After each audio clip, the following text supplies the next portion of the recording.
Hello বন্ধুরা, আমি রিয়া। তোমরা কেমন আছো? আশা করি সবাই ভীষণ ভালো আছো।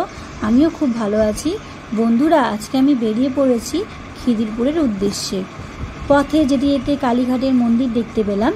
একটু এগিয়ে এসে আলিপুরের মিউজিয়াম দেখতে পেলাম, যেটা নাকি আলিপুরের জেল নামে আগে পরিচিত ছিল। দেখো বন্ধুরা, মোটামুটি মিউজিয়াম সামনে দিয়ে আমরা যাচ্ছি। খুব সুন্দর একটা জায়গা, তোমরা এসে ঘুরে যেতে পারো।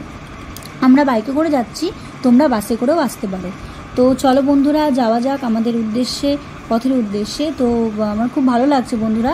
তো আমরা চলে এসেছি মার্কেটে। দেখো বন্ধুরা, মার্কেটে বিভিন্ন ধরনের জিনিস দেখতে পাচ্ছ। যেমন কি তোমরা ইয়ারফোন পাবে, এমনকি তোমার ব্লুটুথ স্পিকার পাবে। একটু তোমাদের দেখে শুনে নিতে হবে। তো অনেক অনেক জিনিস দেখো বন্ধুরা, একটু দেখানো হচ্ছে, তোমরা একটু ক্যামেরার মাধ্যমে দেখে নাও। বিভিন্ন জিনিস তোমরা পাচ্ছ এখানে। একটু অনেক ভিড় বন্ধুরা, এখানে প্রচুর ভিড়। একটু দাঁড়ানোর সময় পাবে না তোমরা, প্রচুর লোক এখানে আসে, প্রচুর লোক। দেখো মার্কেটটা তোমাদের দেখানো হচ্ছে, একটু দেখো। ঠিক আছে বন্ধুরা, আজকের মতো টাটা।